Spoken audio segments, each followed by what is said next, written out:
suddenly. Good evening, and welcome to another exciting show. And we've got DBD Falcon, DBD Falcon. I can't even say it myself. Deb B. de Fockham. DBD Falcon. B. de Fockham. Falcon. And welcome to the show. Now, you're probably wondering, is Deb actually John Hamer in drag? No. No.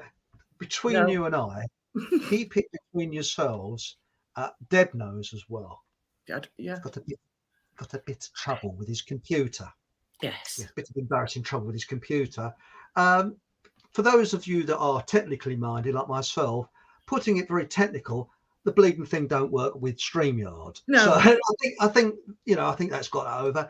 This afternoon, we tested all the things out, and it worked perfectly on Skype and other platforms. And people are going to say, "Why don't you try Zoom?" Well, we don't know how to use Zoom, and I've only used it for recording. I don't think you do it live, and we know StreamYard. So if there's any technical person out there who knows this problem, apparently it's a problem with some computers. They can't go on with StreamYard for some unknown reason. And it was also, and this doesn't make for a very good show, does it? Which doesn't make, which was like last week. I didn't know I could waffle for about an hour and 10 minutes, but still, that's it, And people have congratulated me because insomniacs, especially, have said that I have actually, I'm a cure for them. The people are, and some people are actually giving up the will to live. But so what we did this afternoon, we did all the, he switched the router on and off, and a router, whatever you want to call it, and he's done all this, that, and the other. And we said, oh dear, what it's shame it doesn't work. Not exactly in those words, but we said, what we're going to do is, he's coming on in 2 weeks' time, and because we've got a new guest booked in for next week. We've got Michelle coming on. That will be interesting. So that's a new guest that we'll be having on the show. Yes. And the week after, we're going to have That Sinking Feeling 2. So take 2, where we will see John go, so hopefully we'll sort the problem out by then. We'll make the bits up in between. That's right, the bit of trouble. Right. Tonight it is, well, our computer's doing all the ding dings all the time. I go, what the blooming hell's going on here? Sorry about this. Now, first of all, people be wondering, what is this? It's not alcoholic. One slice or two. That's actually pond water. And I've been along to Miles, and he says I'm 3 months stagnant. So there we go. No, it's actually this wallpaper paste stuff he's given me. It looks disgusting. It doesn't just taste of water, really. But you sort of, as you said, one slice or two. Yeah, it's every time you tip the glass up and you have to chew it out. Chew it out rather than drink it. It's like sort of slug slime, isn't it? Yeah. People might think, no, it isn't. It's water with this. I advertised it on his program, you see. So I did a bit of the old, advertising stuff. And where's your Guinness? In the fridge. I want a palm, definitely on the palm water now. That's lovely. This is. You see all the little bits all floating around. Tadpoles. That's right, tadpoles. Right. Well, tonight we got something special because we're going to do some telepathy. Yes. Okay. Now, guess the word. Now, I thought of drawing an image on here, in here rather, but the trouble is you can't put an image in the chat room. So I thought of a word. Now, I'm not going to give any clues in this show or anything like that, but I'm going to try with my mind to send out, I'm doing it now, what the word is. Okay, I'm just thinking now. Okay, and if you've picked it up, you can put it in chat. Now, Deb doesn't know what the word is. I have no idea. And I'll give you one clue. It's not supercalifragilisticexpialidocious. It's not that. God, that was my only guess. Sod it, you know. What's that station in Wales? London Goggle or whatever it is. Did you know that was a Victorian invention for tourism? Seriously? Yeah, I can imagine Yeah, that. I want to go there. Oh, we've got a comment from Dan. Oh, hang on. No, there we go. Can you beam that out again, Chris? Right. Oh, so.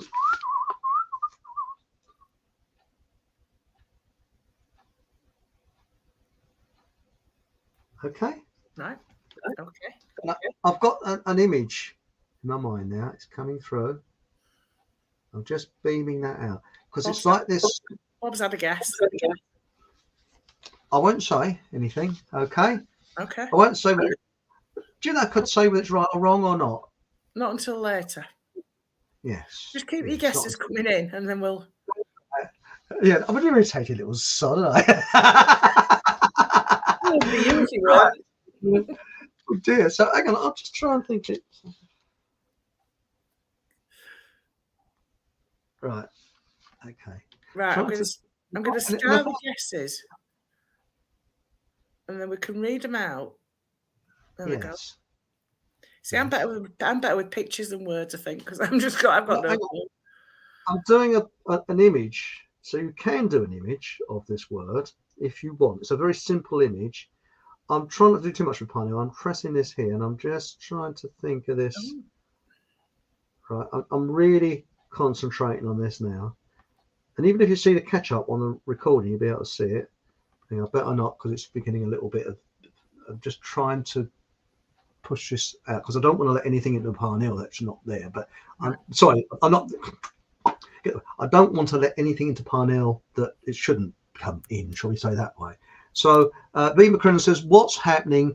I'm trying to send a word out to people, and it's a word that also has an illustration to it, which is a very simple illustration. That's the only clue I can actually give. Okay, so I think Oh no, was it clogs with? For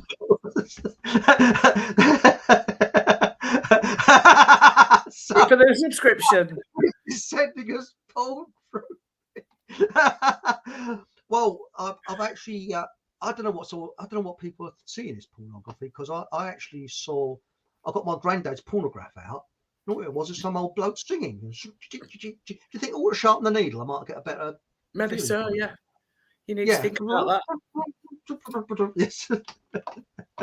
Okay, cheers, Chris. Right. Seeing the unseen, which is the theme of this show. And also seeing the unseen, what is wrong with John Hamer's computer. Yes. Try to zoom into that as well. Yeah. Why the thing doesn't bleed and work on stream. Yeah, what's going on? Perhaps you can have unique thoughts to his poxy computer. Sorry, John, nothing personal against you. It's your bleeding computer. Yeah. Oh, we got hello, so where are you going? Nice to see you. Guys. Interesting.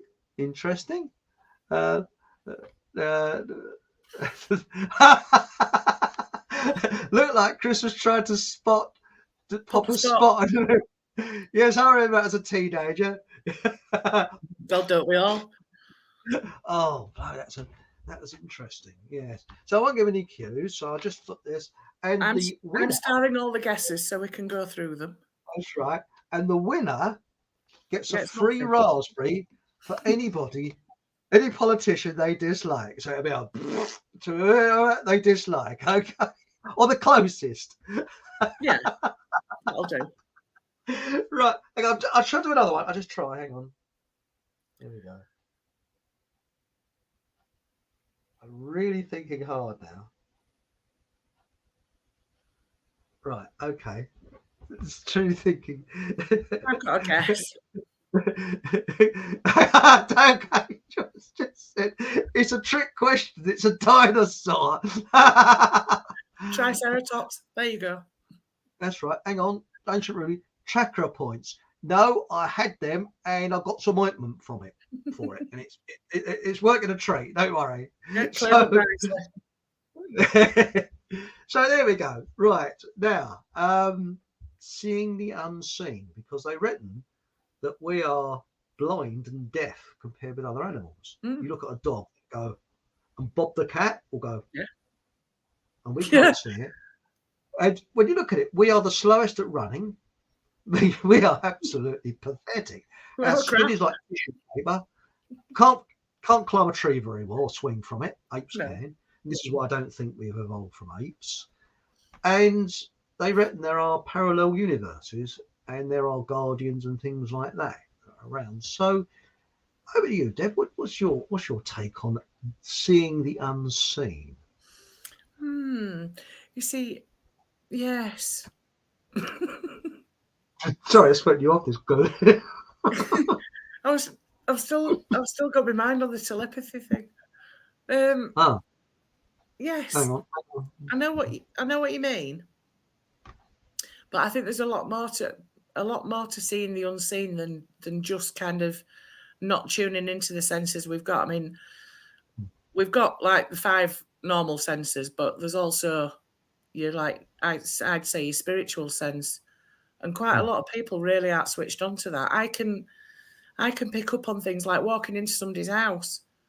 I can pick up if there's something not quite right. I had a friend, and her house, every time I got to the bottom of the stairs, it was like, I can't even describe it, just something horrible about the bottom of the stairs.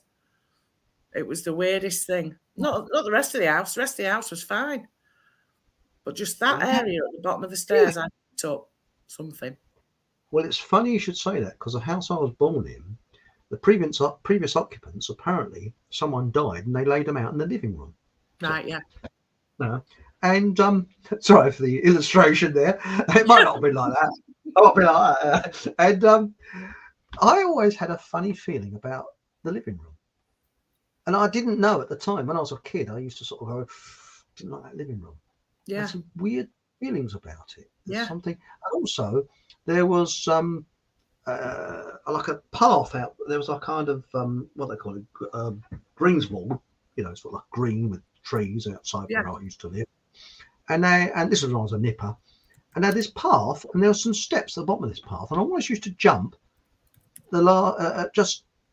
I couldn't actually want to step on the middle step. It was I can't remember, 3 or 4 steps, but I didn't want to tread on the middle steps. I mean, whether they, excuse my language, tricked us over tip when they was taking the coffin out, and I don't know. Well, the middle step. Something about that living room and that middle step of this path that was going from our house that was weird. Yeah. You know, it's really, really odd. It's something that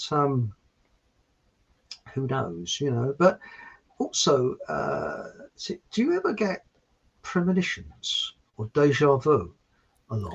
I've only had it a couple of times, but nothing.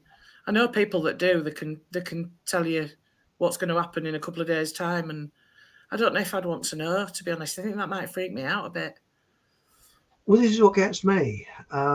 You know, I mean, when I was at school, I heard this story from one of the teachers that said she was Welsh, and she said that her, God knows who relative, she may just adjust my camera, her relative used to drive like, it was a motorcyclist, and used to drive like a maniac around the mountain passes there. Yeah. And one night, do you remember me saying this? Yeah. Something, it was turning his motorbike around. He could not go forward. He had to go the long way around, and the next day there'd been a rock fall. And if he'd have carried on along that road, he'd just killed himself. He'd just gone straight into the rocks, because he was used to. Because you know, you get used to local areas. You take things for granted. Well, nothing's ever happened, so it's not going to happen, sort of thing. Yeah, yeah. That's the thing. And most accidents happen within about a mile of your house. Yeah. Because you get so used to, you can almost drive blindfolded. You know every pothole, and you know, because I'm boring like that. Oh look, there's a pothole there, and look, there's another pothole there. You know. Well, basically, you're better off spotting the bits of road, aren't you? That's right. By the way, before we go any further, slightly off track, anybody got any good remedies for Deb? Because I forgot to mention this, because Deb's still a bit Tom and Dick with this cold. Can't seem And to shake the last bit of it off. I'm on the honey and lemon. Proper honey and lemon. Yes. Little honey chunks. It's Honey chunks, lemon chunks. Because I actually suggested the bicarbonate of soda in a beaker of warm water every 2 hours, but No, it has. Weed. Yeah, that works, but there's only two slight problems. One is you'll be in and out the loo 5 minutes because it's a diuretic. Yeah. And the second thing is you don't sit in a car with anybody because it makes you a bit oh, hello, But what it does, it turns your body from acid to alkaline. Alkaline, and that's the thing. But I'm wondering whether it's just a bug that's going around. It's a very strange thing. Is. Yeah. Just when I think it's over with it, sort of like raise its ugly head again. It's not. It's like the tail end of it that's hanging on. Yeah. It's a weird thing. Now, Emmons just gone in and said something about this was in the Fortean Times, wasn't it? You skate on the thin crust of reality. Yes. That was Fortean. What do you think about frogs raining from the sky? Yes, that happened in France, didn't it? Happened loads of times. I was talking to a lady tonight wouldn't it be nice if money rained from the sky? Yeah, it would be great. Or diamonds. Saw what happened. That happened, rather. She's not the sort of person who make things like that up. That's strange, isn't it? Over the years, there've been our friend that comes onto the 12th dimension, George Mitrovic, who lives in Australia, and he's written volume after volume about strange happenings. And one of the strange happenings is things falling from the sky, and it's anything frogs, seeds that shouldn't even be alive, like plant seeds, but in the millions, that in the depths of winter where they shouldn't really be alive, they're like fresh seeds and really bizarre stuff that falls out of the sky in pockets. That's weird. I remember my parents saying, and my father especially, long before I was born, this is when they first got together, this was in Edmonton, which was in Middlesex then, but it's North London now. Yeah. They was walking along what is now the side of the Great Cambridge Road, where there was allotments and things like that. Yeah. And they said the whole area was like waves going across it, and it was billions and billions of snails and slugs, billions of them. And you had to walk on them. You could not walk away. And they had I think they had my sister in a pram at the time. It was also like, and they'd never forgotten it. They said it was just the weirdest experience, and there's cars going over them, and they said it was like a kind of a sea of slugs and snails all everywhere you could see. It was like a nightmare of slugs and snails. You could not help but walk on them. Yeah, that's weird. Very, very weird. I mean, I've heard of like fish falling from the sky, but you could sort of see that as some sort of tornado at sea that kind of picks a load of things up and drops it inland. Yeah. But some of these things are like thousands of miles away from where they should be, and very, very odd. What about that whale that was found in the Amazon jungle, miles from the sea? Sean's just updrafts in storms that then move over land, pick anything near the surface up that isn't anchored, or a whale. Weird. There was something about a diver, wasn't there? But that was to do with a helicopter getting water out of the sea to put a fire out. Because a diver was found something like 5 miles inland, but they reckoned he'd been scooped up with the thing that put the helicopter. What a way to die. Poor sod. Sorry, I shouldn't laugh. That's quite serious, but poor sod. Yeah, you think you're diving away and suddenly you scooped up and taken off. That's so bad. Must have been a bit of a shock. Yeah. Now, so Evan says something interesting. He said, Chris's slug story sounds like a James Herbert horror story I read a long time ago. Yes, I love James Herbert. Yeah, it is weird like that. I mean, do you remember that year when we had an outbreak of nothing but ladybirds? And then we had a green flower first. 1976 was the ladybirds because my grandma went to Cornwall and they took a picture of her. She had a bright yellow dress on and it was covered that you couldn't have put your finger between the ladybirds. She was absolutely covered in them. How weird. Hmm? How weird. Like But a we don't have, plague. yes, because there's been a shortage of insects this year. Not so Yeah. many wasps. I'm of double-edged. I've got a double-edged sword about that because I can't stand wasps, but we do need them to pollinate the plants. So, Do we? so We they need say. bees. I think Even these bees. wasps don't do anything like that. They're just useless. Well, they're arrogant little bastards. I mean, what I like about bees is I actually tell them if they're around, I say, please go, and they go. The wasp, No, they don't go. No.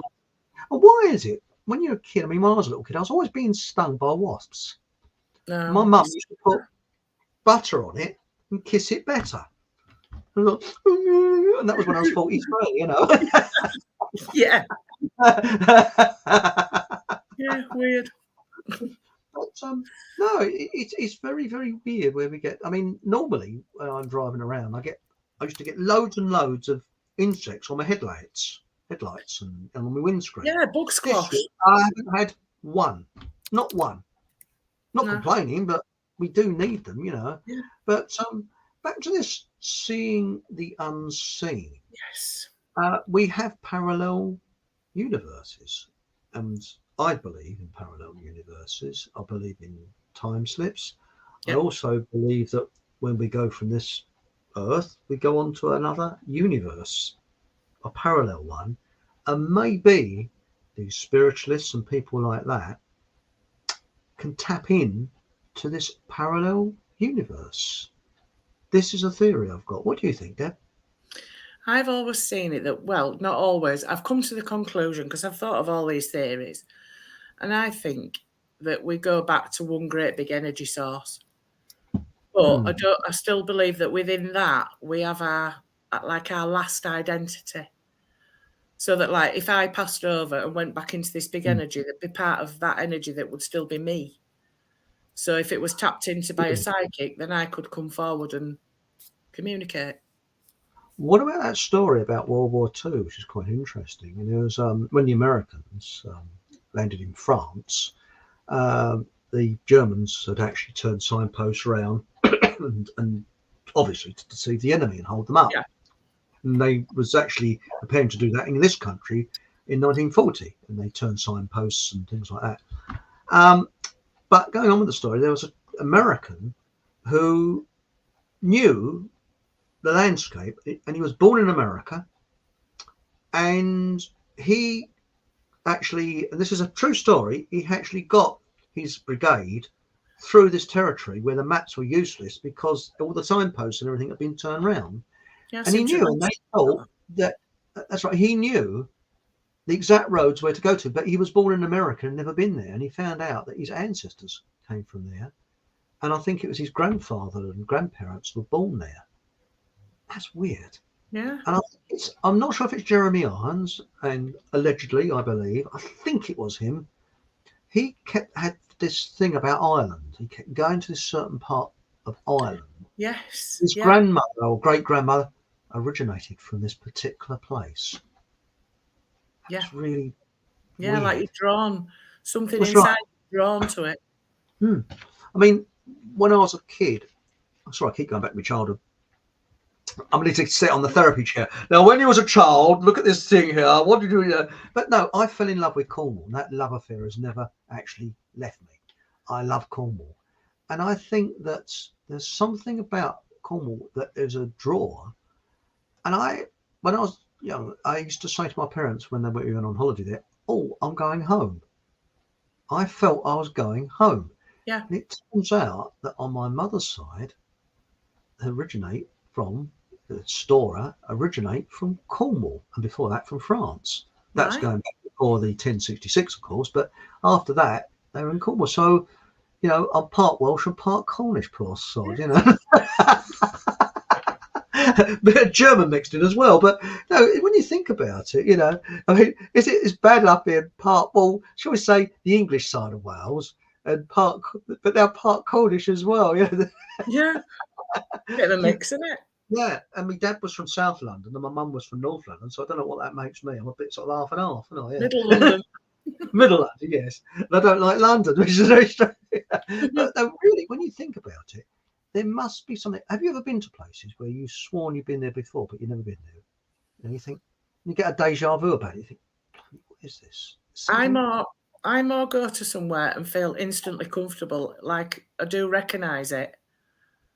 But I wouldn't say I could go, and this was over there and that was over there. I couldn't do that. But the place, some places just feel homely, like familiar, but you don't know why. Also, there's an energy that people give off. I found. I mean, if you, I kind of, I don't know what it is. You go into a room, you go shopping, go into a shop. And I've found there's something about charity shops that has a negative energy about it. You go in there, and normally the assistants are, I don't know. It's like that where you are, but where I am, I've given up taking stuff to charity shops because I'll put it through there, treat you like a refugee. Now we don't want those bloody old records. Sorry, don't piss off. No, ours are all right up here. I only use one charity shop anyway, but yeah, they're absolutely brilliant. So yeah. Yeah, last time I went in, he goes, take you around the back, and the staff have a good all sort out beforehand. Oh yeah, that's one of the perks of working there, isn't it? Yeah, I get all the stuff, But there's a real good one though, and it was a charity I'd never heard of. Have you heard of Kath and Kids?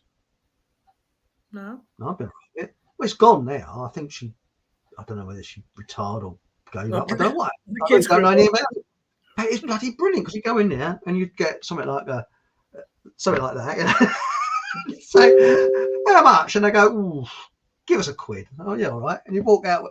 I got a bloody bargain here once. I got a slow cooker for £4. Wow. And it was brand new. It still had the bloody rabbit on it. It's somebody just looking on that like a Christmas present. Either that or a duplicated wedding present. Right. Yeah, but the best time to go to charity shops is January because that's when people take all their Christmas presents in. Yeah. And that's right. Yes. Charity shops contain a lot of items from dead people. Yeah. Things can be attached to things in charity shops, especially pictures and dolls. Oh Christ! Sort of. Yeah. Ones with the wonky eyes.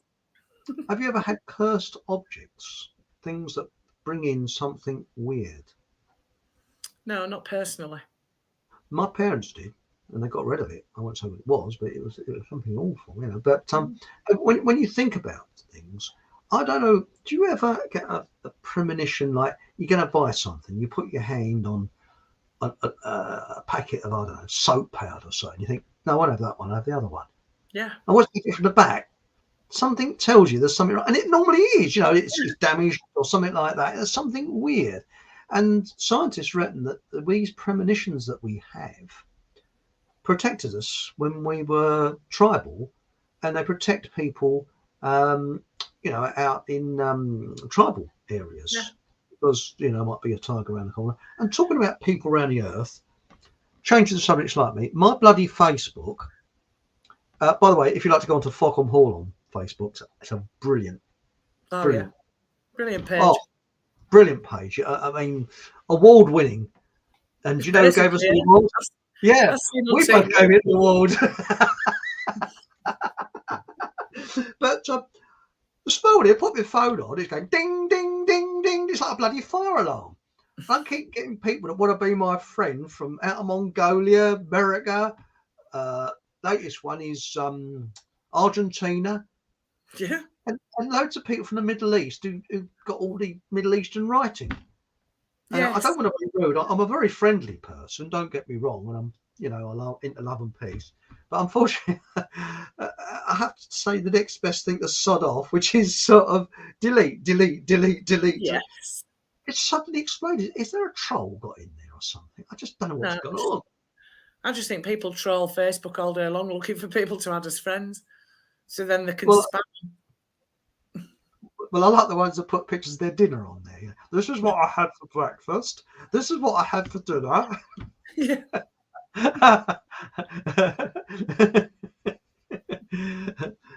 That's interesting what Dan said there. Yes. Oh, by the way, we better come back to this. Yes. Remember, here we go again. Beam it Guess out. the word. I've got my word. Nobody else has mentioned my word, so I think I might be wrong. Yes.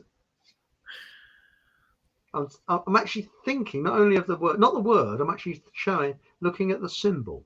I've got a clue there. Looking at the symbol for the word. So Ooh. that's it, symbol. So let's get that. And so what we got at Dark Angel said, "Wow."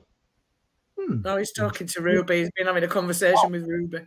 I didn't realise that. But see if this telepathy works, okay? And you can have as many goes as you want. You know, if I'm homing in on you, I know what I'll do. I know somebody in chat, and obviously I know you did. I'll beam it at that person, and I'll beam it at you first of all. Mm-hmm. Right, and imagine, right, okay. Then I'm going to beam it at that person in chat. And they're going, whoa! Yeah.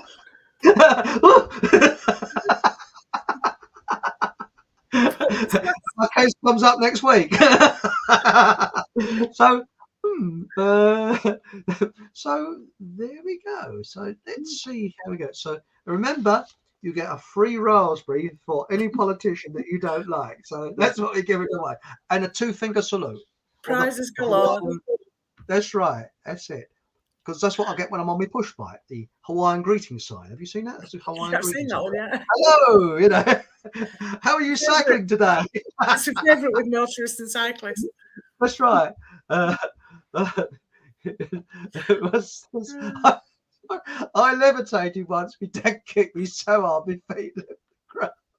I've had smacks off my mum like that. Mind you, I've always deserved them. I can't say I didn't. Yes. So remember, what is the word? Try and think what word I've actually got inside here. Guess the word. So again, I'm going to give it another try. Now, I'm not thinking of the word. I'm thinking of the symbol. And I'm thinking what it represents. I'm thinking really, really hard now what it represents. Right. It really, I'm really thinking hard. I'm trying to beam it in. I won't go that. Right. Okay. I'm trying to see if anybody is telepathically linking. Oh, well. Bloody hell! It's gonna. Is it electric? It's the light. The light is around it everywhere. I was on with Miles on Thursday. I don't think he noticed actually. I went off. He's talking away about it. And I sort of went off. I thought, is he going to notice? No. Oh, dear. No, we're still thinking hard. And also, I like what somebody said about John Haber's computer. It had it, yes. Too bad. Fubar. It's Fubar. Yes. But, it probably isn't. You just can't cope with StreamYard. That's the problem. It's quite a modern computer, actually, isn't it? Yeah, and did you know? Well, Miles does his show on an iPad. Literally, he had an iPad there, and it was pretty good. You know, considering you had to bash it a couple of times, get a steam engine. But, I'm not. Crank handle out for the front. Yeah. You know, but Crumb's been off coming up with some. I'll have to do another one. Hang on, here it comes. Right, come on. I'm going to beam it at you. No, not a flasher. This word. Come on. If your light goes out again, that's it. I'm going. And then I'm going to beam it at the person in chat who I know. Right, here we go. That's it. Right, okay. So guess the word. Here we are. That's it. So, but no, this seeing the unseen. And once I've told what this word is, we can actually explore that as well. Oh, excellent. So it's not carrot then.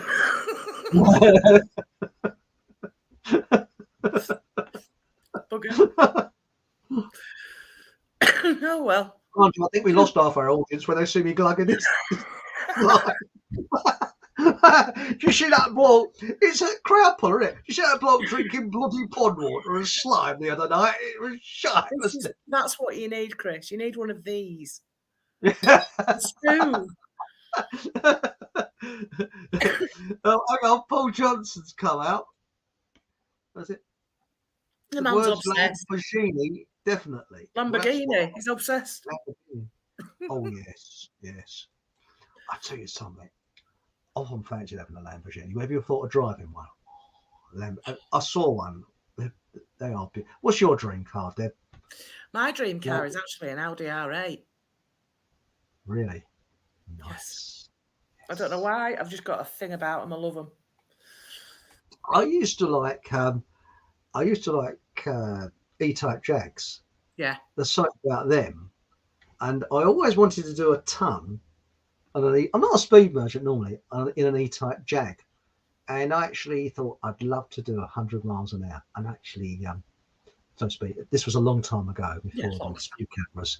I did a ton in my Carina, the one Toyota I've got now, and I was there. And it was 100, 110, 120. I thought it was as stable as a rock. Yeah. It was fantastic, and she still had more in her. You know, I mean, I was thinking, whoa, you know, and the engine's just go because you can't hear the engine on that.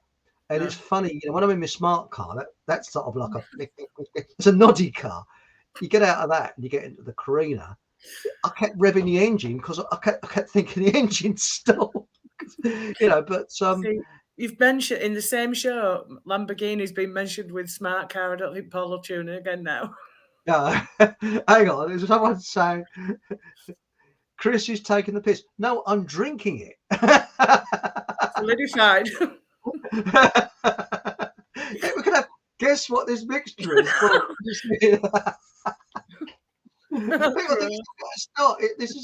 This was an advertised. This was put on Miles' show. You can get it from his shop, and he gives a discount if you ask him nicely. If you say the Eric Von Essex show, he'll give you a discount, and you two can eat your own drink. And if you mention this word, he'll give you a slap in the face.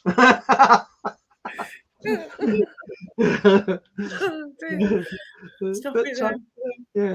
Oh, well, Mike writes says his one is mine is a Golf R, an upgrade on my GTI. Yeah, that's last February I did like one of these supercar days, and I drove an Aston Martin Vanquish, and I drove Paul will know, I've forgotten what it was. It'll come to me, that with a horse. Oh, hang on. I'm crap at remembering stuff. Oh, hang on. The one with a horse. There's a jockey with a puma, and there's a horse. I think I got. Paul will remember. Paul will put it in the chat. He'll remember. But yeah, Bentley Continental. That's what Bob Hollyoaks said. Mustang. Thank you. Knew he'd remember. Oh, the one that Steve McQueen drove in Bullet. No, yeah, but it was the new one. Really? Yeah. Thank you, Paul. Knew you'd remember. I'll tell you what I like.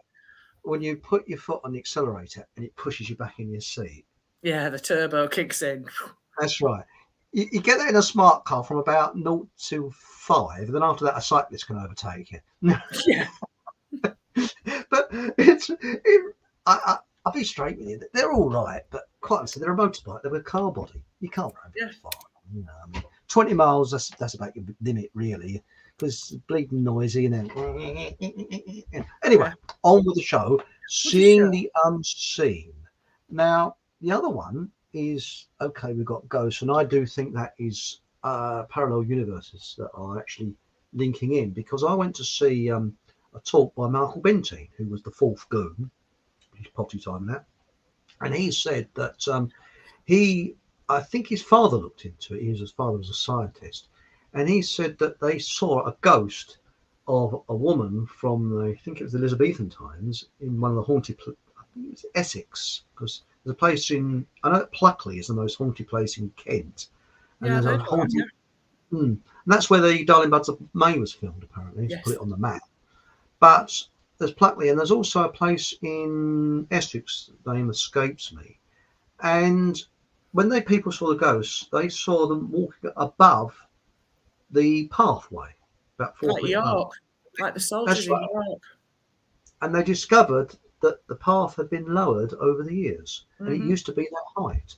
Yeah. So what Michael Benting believed is that buildings were like tape recorders, or not tape recorders, like recorded, and at a certain temperature and a certain time, it would play back. Yeah. Interesting. I don't really know. And they reckon that you could be able to get sound from photographs, or not only photographs, but paintings, Right. because the sound, sort of the vibrations as the person was painting went in at that time. And they reckon that in the future you might be able to get the sound of when that person was painting. Right. So you get. I was just going to say that. Mike's just said it's stone tape theory. Yes, that's and buildings interesting. replay hauntings. Yes. Yeah, it could be. You know, it is really weird on that.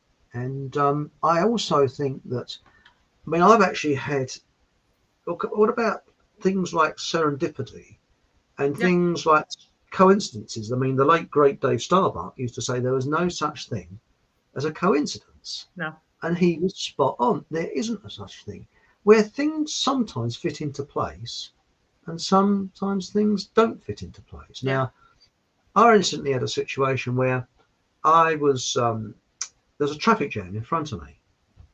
And I thought, oh, bugger, I'm going to be really late. And I got sort of to the by I was just getting toward, you can see the traffic in front of you. And it was a dual carriage one. I was thinking, that traffic jam is going to disappear. That traffic jam. And I concentrated. It did. The cars just started to move, and I just went, I hardly stopped, and it just went on. Yeah. Which I thought was weird. And another one is, I was on a road a couple of weeks back, and I thought, I'm going to find a parking space. There will be a parking space for me. And there was. I went straight in. There's no other parking space. There it was. I do that a lot. I ask for a parking space and I find one. Yes. Even in places where normally I'd struggle to park, I get one. Paul's come out with a brilliant one. With what you're drinking, the word should be constipation. Who says it isn't? I don't know. It could be the Welsh. That, yeah, you know what the Welshes are, don't you? Diarrhea. Diarrhea. What that? What's this? Solipsism.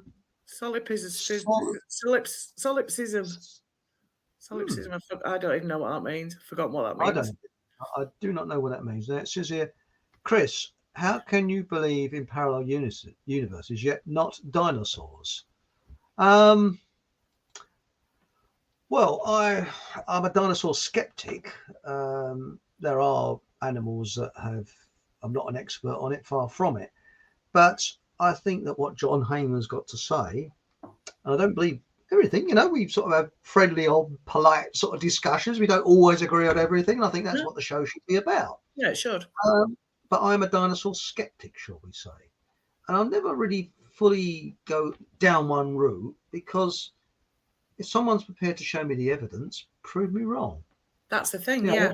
You've got to be open to these things until you've got irrefutable proof. That's right. I can't say people say, oh, no, because the first time I heard about flat Earth, I went, and some people say it's a psyops. Some people say it isn't.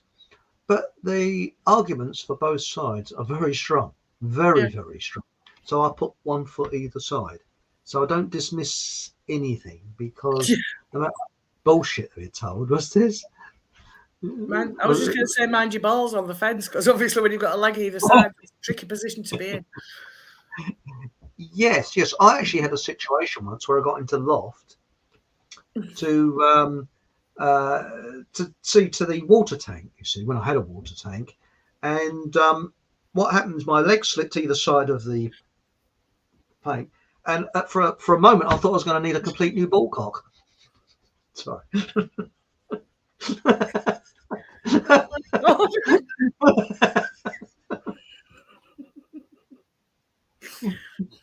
were you singing soprano for a couple of weeks? What's this Sean said? Solipsism learned to what the bloody hell is this? Pronounce noun the view or theory that the self is all that can be known to exist. The quality of being self-centered or selfish. You know, there's plenty of them about. Oh yes, yes. Well, there's the old saying: if a tree collapses in the woods or the jungle and there's no one there to hear it, does it make a sound? Oh yeah, there we go. He's explained it again a bit better there. It is self-worship, otherwise known as addiction to worldliness or Satanism. There's a lot of Satanism around. I mean, what shocked me is you go into London now, and I used to work in London, and I haven't been there for some time. And when I last went there, I was shocked at these really weird satanic statues that are here, there, and everywhere. Yeah. It is bloody creepy, very, very creepy. Strange. And I mean, I'm not religious, but I do believe that there's an energy, a positive energy and a negative energy. Yeah. And I believe there is some life force energy, whatever you want to call it. I don't get on my knees and pray to it, but I respect it. It's like electricity. Yeah. It comes out of sockets, but I don't go, I wonder if this. I respect it, you know. And anyway, should we let them out their misery? So go on then, do it before we have our special news report. Right. So guess the words. So shall I do one last? Hang on. Let's see who came up with what so far. We've got drop the bloody. Bob came up with snow. Oh. Elizabeth came up with log. Dan Matt came up with clogs or windmills. Eamon put dog. Kevin's put swan. Paul Green's put the word is psychic. Symes put rainbow. Suzanne's put square. Ralph's put circle. Dobby Socks put book. Sue's put tree. Mike's also put dog. V's put hand. Ruby's put mirror. And Paul Green has put omega. Well, the word is... It's not carrot. Ah. It's love. Yeah. And I mentioned it a couple of times. Yes. And I thought, I wonder if only because that is a nice word. Yes. And then I think square and circle is close because I was thinking of that sign. Symbol. Yeah. Symbol. But it's I think it's a nice sort of, you know, that's why I sort of directed it at people. So, whoa! Yeah. When you think about it, if you meet someone that you like, that gives a nice tingly feeling, doesn't it? Yeah. So what is that energy that's being? Yes. It's weird, isn't it? Yes. Yeah. But it's something that science cannot know what it is. Okay, explain. What is it? Because science can't really has an answer for everything, but an answer to nothing. Yes. And always has done, and always will do. Yeah. And also the other thing is instincts. We've had our instincts drummed out of us at school. You know, sit down, sit up straight, look here. I mean, Victorian schools, I almost went into a syndicate and was a quarter owner of a Victorian school that we planned to actually gut the inside and turn it into 4 houses. Yeah. And it was a big school. And when you went in there, the windows were way up there. So the kids could only see the sky. They couldn't see out what's going out there. So to cut off. Yeah. To deprive. That's right. And it was built in 18 blah, blah, blah, blah, whenever, you know. But to have windows right the way up there, right out the top. So it was like a sort of. Well, I'm glad I didn't go into the syndicate. I can't remember what happened now, but I remember going in there and thought the place was creepy. It was horrible. And you felt in the playground, you see all the sort of little years and years of where kids have put chalk marks on and done hopscotch or what. And you could almost sense the sort of ghosts that are there, but there was something creepy about this place I didn't like. Yeah. Something sinister about it because it was built in the 18 whenevers. So children were there in the Edwardian times, I suppose, late Victorian maybe. And I don't think those kids would have been happy in there because I went in there and I found it a bit creepy, actually. Well, school back then anyway was really strict, wasn't it? You were supposed to do as you were told and not speak till you were spoken to and everything else. You had a dunce's cap if you didn't. If you was dyslexic, they had to put the dunce's cap on. You had to stand in a corner. They didn't understand things, and very, very strict. Gave out the cane if you couldn't remember your times tables or whatever. And that's something else. When I was at school, I could never understand logarithms. What was the point of logarithms? I don't remember doing those, but I remember algebra. I didn't see the point of algebra. Yes, had you add A to B and B times C? 10 added to y equals x. What the hell? Why? I've never used it since I left school. No, there's lots of things I didn't use since I left school. But do you want to hear a funny story about logarithms? It's a true story. A very quick one. I might be going off of that. When I was at school, they had this thing about, you probably heard it before, but stop me if I have. They had this thing about going to the lavatory. When you was in the schoolroom, you were not allowed to go to the lavatory, you see. And you put your hand there. I'd like to go to the lavatory, please. Yes, number 1 or number 2. And I could never work out what number 1 or number 2. So I must have got it right because I got one sheet of toilet paper, you see. So I had my little one sheet of toilet paper. And I was walking down the corridor. And of course, if you're walking down the corridor when the kids should be in school. In the class. Around the corner was a teacher who'd missed his actually true vocation in life, and that is Gestapo or Waffen SS. Yeah. He was a bastard, this bloke. What are you doing, boy? Toilet. Number 1, I mean, it's pretty obvious, got bleeding toilet paper in there. Number 1 or number 2? I think I must have got it wrong. Number 1. You will not be needing that then, boy, will you? Toilet. So he gave it back to me and said, you will be so many minutes or there'll be big trouble. I'll time you. So I went in there, and of course I was so shit scared I couldn't go.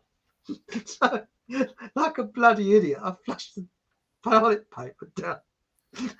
I should have put it in my pocket. I flushed it down the toilet, you see. Yeah. So when I went to the classroom, of course the old bell started going, to go for a crap, you see. So when the bell went, I was at first out and went straight into one of the traps. And anyway, I did the business, and suddenly I realised I didn't have any toilet paper. So necessity is the mother of invention. I had the book of logarithms, which had blank paper. So I tore the pages. I used them all. Fair enough. What happened is, I can't remember if it was later on or the next day. It went into the toilet. There's water all over the floor. And there's a janitor in there with his blood. Like, bloody kids today, they don't know where they're well off. Someone's only put a bloody exercise book. Either else exercise book and shoved it down the toilet. It was me. Yeah, but you didn't own up to that. Yeah, so I used the right thing in logarithms, wasn't it? Yeah, exactly.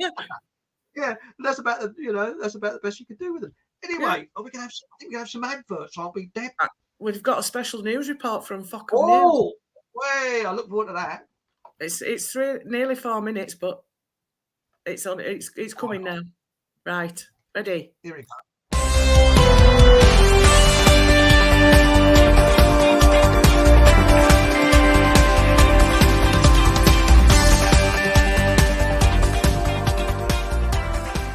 Hello, good evening and welcome to tonight's edition of Falcon News Local. Let's head over to our feet on the street reporter Deb Singleton with a special report. Deb. Yes, Angela there in the studio where it's lovely and warm. Here in Falcon, the high street is fast becoming a popular place.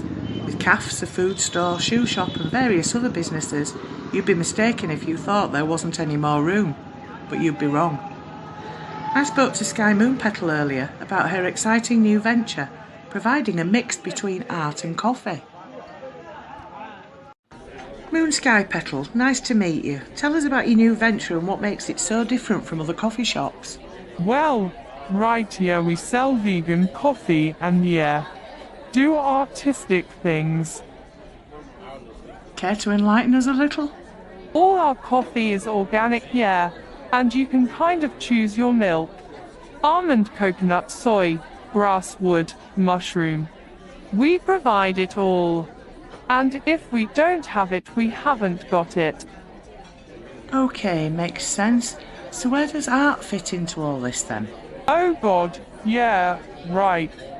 So we have Viviana, she's quite old, but she comes in and sits in the corner by the window finger knitting. I mean, she doesn't actually knit fingers. She knits with them. Well, that's lovely. Anything else you can tell us about? Yeah, well, we have Darnella. She does finger painting up by the counter. She doesn't actually paint fingers. She kind of paints with them, There's Humphrey, who sits in the other corner. And he has a tambourine. So basically, people can just drop in and learn new skills from these artists then?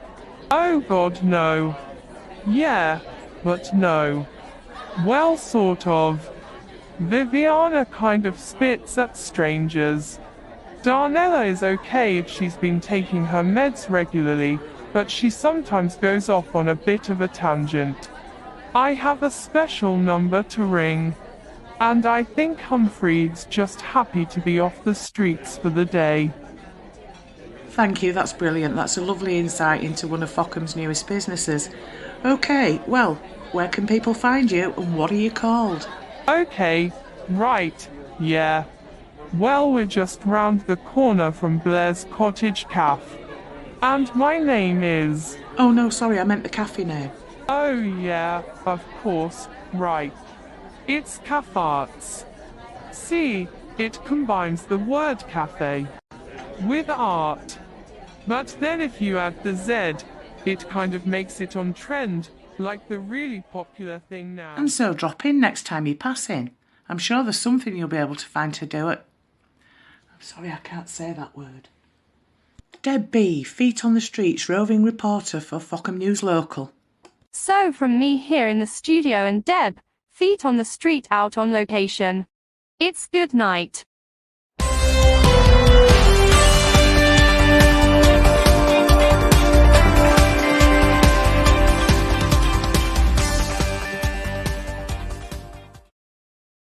Brilliant. That was the first time I said Cafarts. A bit of an odorous business there, you know. Yes, right. It's just round the corner from Blair's Cottage Cafe, so you'll be able to find it. Brilliant. They're all round the corner from there. She's a big stinking area, isn't she, that girl? Yeah. What always makes me laugh when you go and have a cup of coffee, you know. Like, you want this? You want this? No, I want a bleeding cup of coffee, please. Coffee, milk. That's it, thanks. Lot of milk, that's it. But by the way, Miles told me something interesting. You see, I don't have sugar in my tea or coffee. No. I cut it out years ago. And if someone puts sugar in my tea accidentally, I sort of almost throw up now.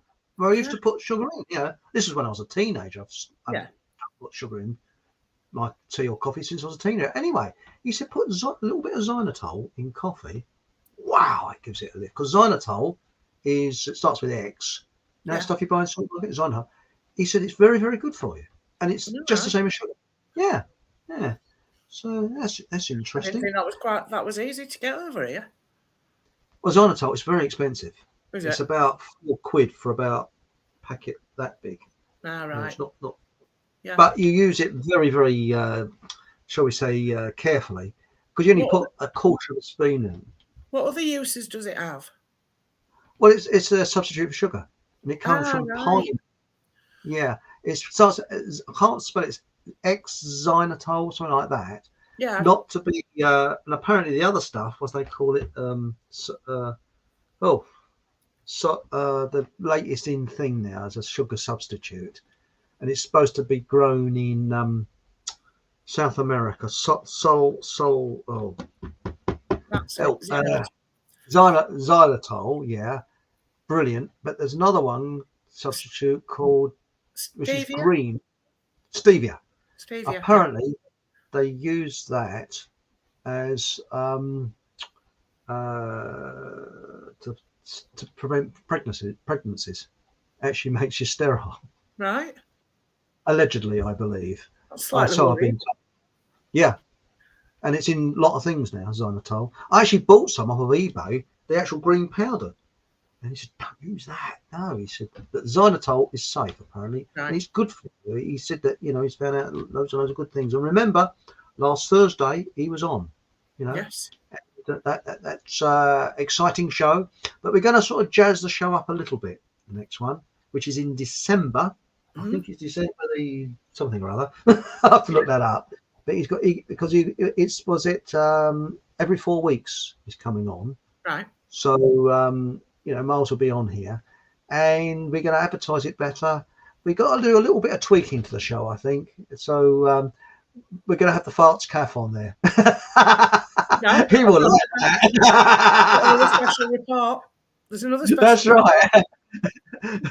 But I'm actually going to ask Miles about my neighbour who's got irritable cow syndrome. Is there a cure, Miles? I don't think there is. No. And also, I suffer from local tax office intolerance. Yes.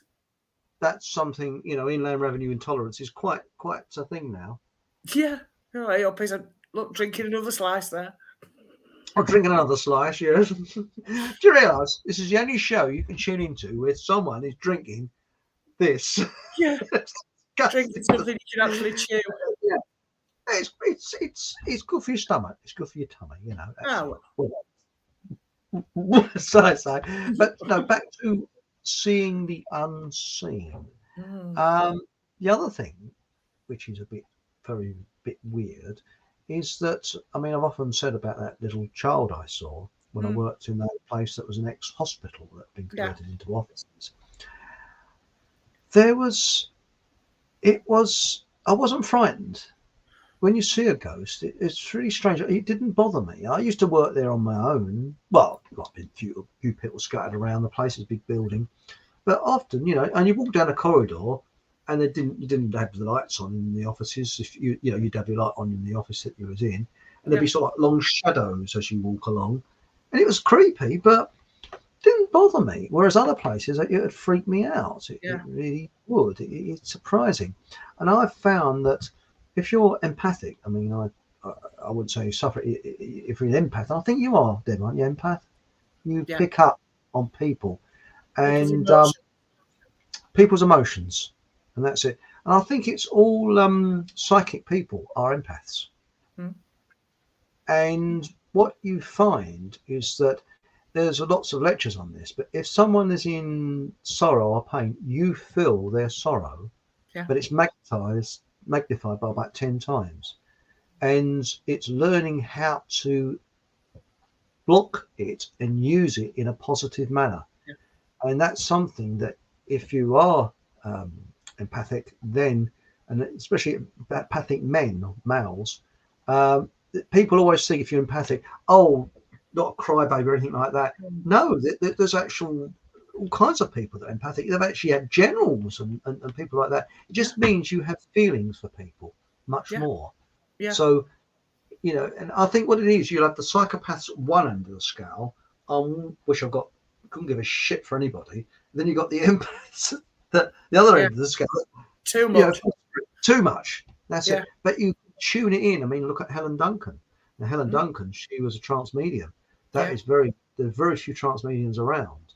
And I think that, when you, if you can hone this in, but I often wonder whether this empathy, whether we can pick up spirits and things where other people can't. Yeah. And energies from people. Yeah, possibly, because we're more tuned in. Yes. Because I've actually found that, I've been in a queue, say it might be a shop or somewhere like that. And someone will come along and you go, bloody hell. Yeah. There's something not right. I've worked with people who are very nice people. I don't like doing their character enough. assassination. I think but there's something about them. There's something very odd. Where I've been with other people who have got lots of secrets, but they've something, I don't know, nice about them. There's something, but they're hiding something, but you don't know. There's something charming about them. We can also, I think, pick up on psychopaths as well quicker, and that's why I think psychopaths try and go for us and get us first, because we are psychopath fodder, because we're pretty easy. And this is the thing. They see that as a weakness, whereas I don't see it as a weakness. No. And also, you pick up on energies. Gee, I'm making everybody feel ill here by drinking my glue. And if you want your wallpaper done, give it a shout. Yeah, I'm onto the, what they call it, Araldite stuff, and now I'm onto the band that's stuck. What they call it, wallpaper aggie, Yeah. There's a bloke drinking wallpaper paste on that show. He's a bleeding nutcase. I'm surprised it does your stomach good. It probably clogs it up. It's like the constipated clerk that worked it out with a pencil, isn't it? You know what I mean? Yeah. It's like bloody rat seal, that stuff. That's right. Yeah. Well, actually, did you know that if you've got a Duff radiator on your car, you put an egg in there? Yeah, crack an egg in. Yeah. Not sure how good it is for your radiator, right? But yeah, no, it's a another one is mustard, isn't it? The mustard powder will do it as well. All right. Yeah. But no, going on from what we were saying about empathy and things like that, that's something I am learning at the moment, is how to and it's taken all these years to understand it. And a lot of people go through their lives, like I have, not realizing that this empathy, it's a blessing as well as a curse. Yeah, it really is, because all empaths are HSP, which is highly sensitive people. So you're sort of like this. It can be. You've got to learn how to use it, and this is You've what got to learn how to control it. It's quite a hard thing to control. Oh, it is. But once you do control it, you can actually help people, and you can assist people a lot. And also, do you get lots of premonitions and things like that about things? No. No, I do. It's you get a flash in front of you. I don't know. It's a very strange thing. Can you guess words before someone says it? So they'll be talking, and you're going to know what they're going to say next. Yeah. And also, this positive and negative energy thing. I've noticed that, for example, I don't know whether you get this. Do you get a lot of double glazing people come around the doors? No, not so many nowadays. By the way, I had my first Jehovah's Witnesses the other day. Did you? Bet they were. Yes. Oh, well, they were. Open the door, and it's usually, we're here from, what was it, such and such a witness and that. And I usually tell them I wasn't at the scene of the accident, but it doesn't really make much difference, But, so they've actually come out of hibernation. That's not bad, is it, But what's this now? No, we don't get to see many around here nowadays. Not as No, I'm not.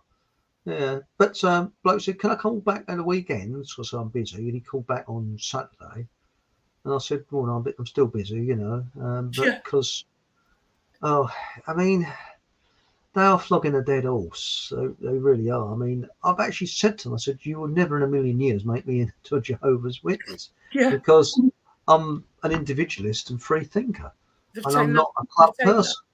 They've taken that as a challenge, though, Chris.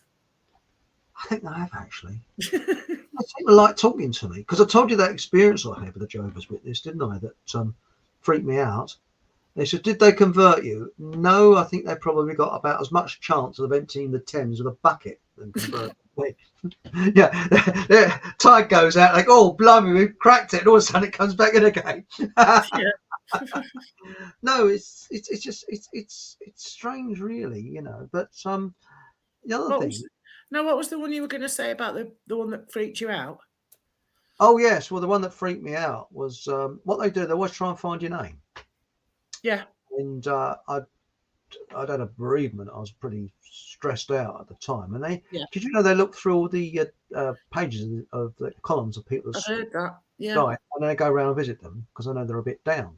You see, and they probably heard that my pet spider Boris had probably croaked it. That's why they knocked on my door. Yeah, possibly. Yeah. Poor old Boris. I've known him for at least 3 weeks and Yeah. miss him a lot. Yeah, but no, what happened is he lived, by the way, in my door mirror in my car. Right.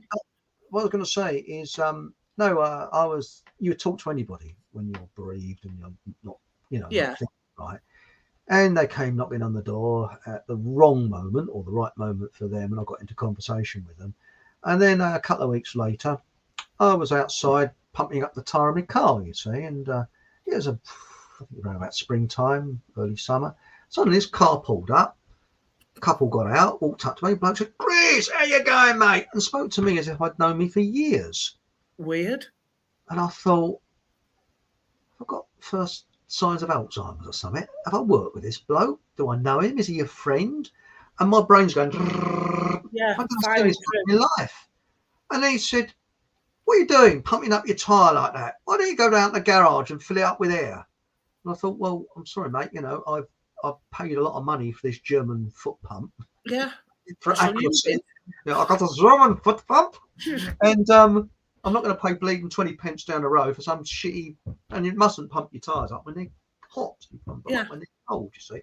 So I said, "No, I'm okay." Anyway, he said, "You're almost getting in the passenger side of my car. Come on, I'll take you down there." And I was thinking, this bloke's not only pushy, I don't know who the bloody hell he is. Yeah. There's extrovert, and over extrovert. Yeah. And I was like a fly in a spider's web. Everything I said, I was getting deeper in. And in the end, this sort of false friendship. Oh, this is my wife, this is Ellen, and all this, that, and the other. And I was thinking, this is weird. I don't like this. And I said, "Don't worry asking." I said, "Who are you?" Yeah. Actually, he went, "Oh, we're from the whatever they call it. What they call Kingdom it? Kingdom Hall. Hall somewhere. Kingdom Hall." Yeah. I thought I was like saying, "I'm from Falcon." Yeah. And I said, "Oh, yes, you spoke to such and such a person," but it was quite a long time. I mean, I didn't want to be rude, but he must have seen the puzzled look on my face to be over friendly to a complete stranger. Yeah. I'd never seen him before in my life, and I've never seen him since. And his missus, and they must be desperate for my money because that's what it's all about, isn't it? The old folding Oh yeah, stuff, definitely. But now it says here, what someone say here, 20p. Where do you A pound. Eh? They charge £1 nowadays. What's that? £1 for air. Really? I'm sure it's. You see, Paul's saying now they're charged for air. Yeah, they do. Yeah. Clearly, in New Zealand they don't. Then. Yeah. No, yeah, we get charged for air. You get charged for everything. You used to be able to go to the Shell station and get it for free, but I haven't been to a Shell station for long enough now, so I wouldn't know. But No. Morrison's down the hill from me charges 20p.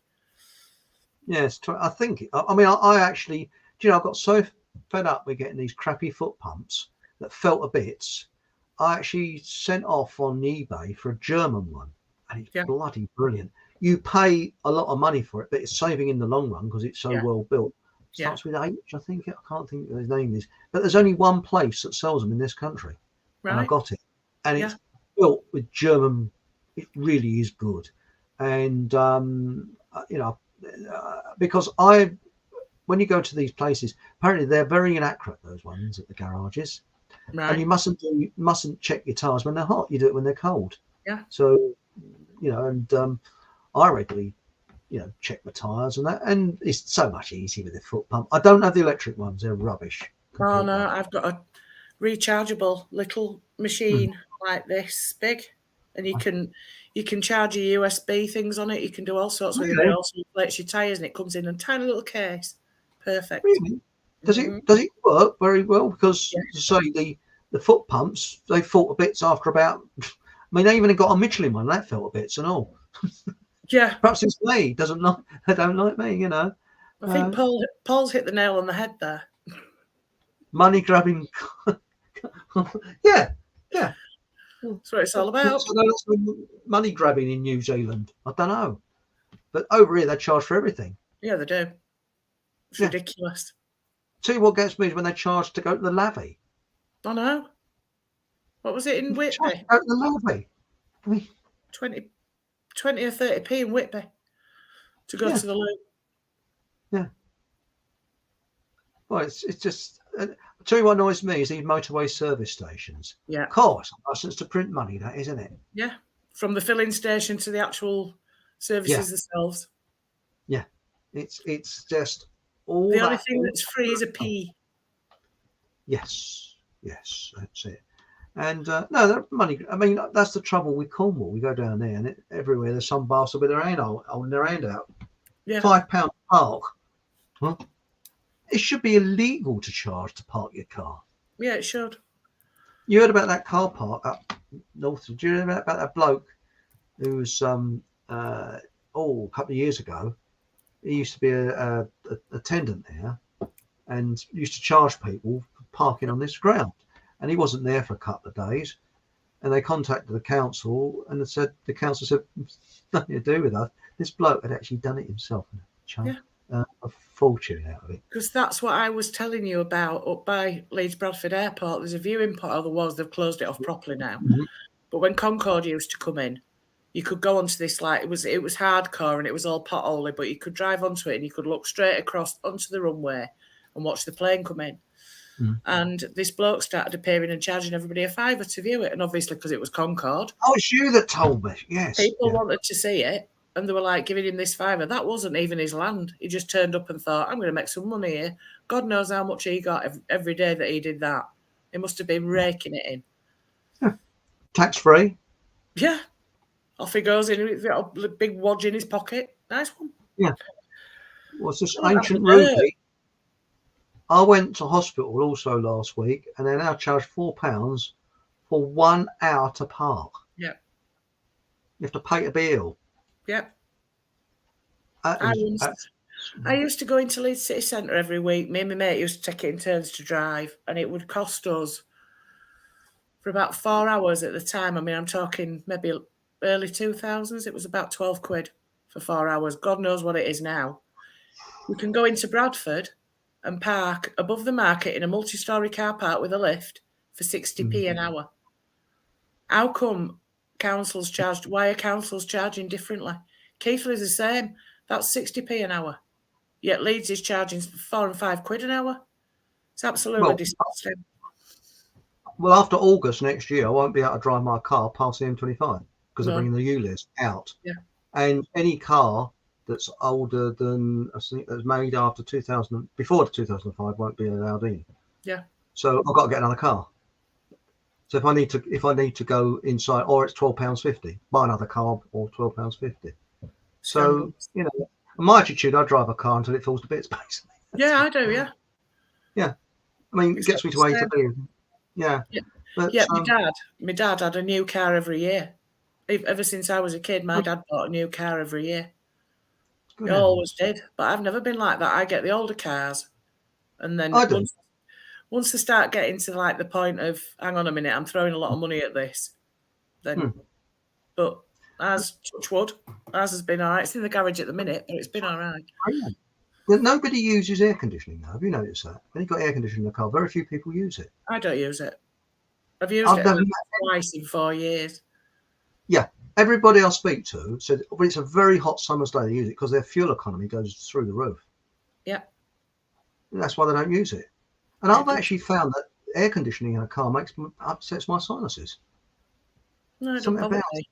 Yeah, sort of, you know.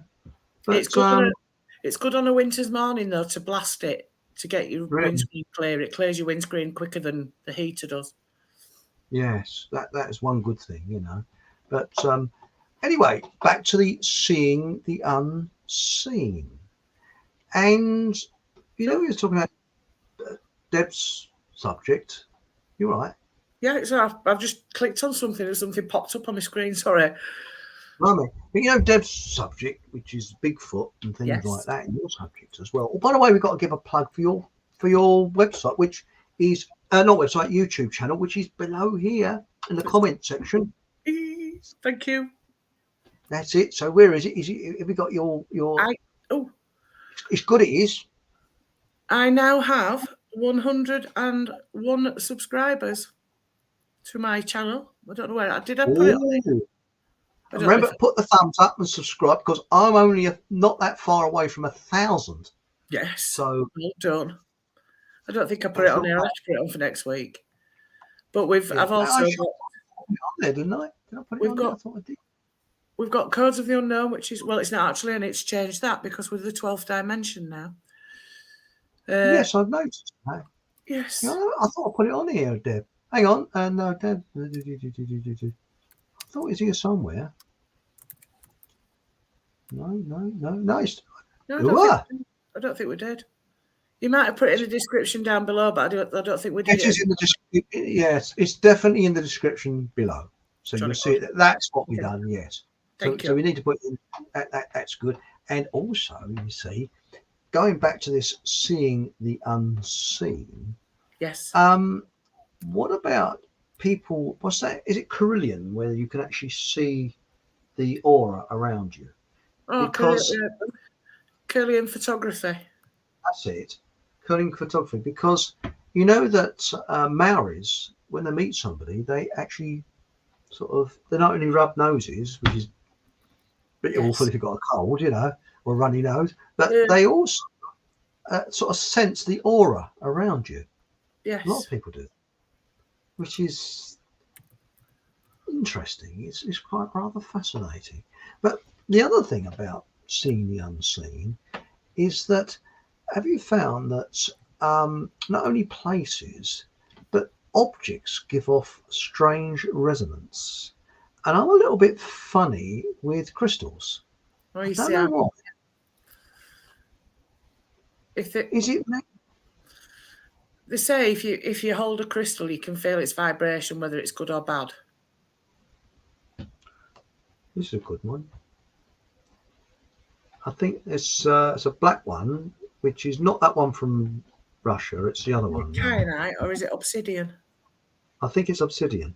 I think it is. Yeah. And I have it next to my router, or whatever you want to call it, to stop the old. And you saw, have people seen that experiment we did? Oh yeah, the shungite. Yeah, the shungite. Now, where is it? It's here somewhere, isn't it? I saw it. Oh, it's there. I've got it. Right, you ready? Okay. Take the shungite away. It goes up and down, doesn't it? It's variable, but it's pretty high. And I think goes about 200. The shungite. Well, that's way over 1,000. Put it back. Right, watch this. Shungite in front. 86. 04. 45. It went down to. Yeah. 70. Even like coming near to it. That's just mad, isn't it? And that was the meter. I've actually got that meter. That was my hand there. That we were doing that, and we did that in a cafe. Yeah. And that shows that it works. And I think it's Shungai. We had the crystal lady on here. She was saying that was it Hayley? She was saying that with Shungai, they used it for purifying water and things like that. Yeah. I've got it on all my electrical appliances. That's interesting, Louise. What effect does it have, Louise? Does it lower usage, or has it got any practical effect? It stops the radiation, I believe, because that was a radiation meter. And you saw how it drops. Yeah. So it stopped the radiation coming through. And that is a practical experience. That was me there with that meter, and the people were actually doing that with the Shungai.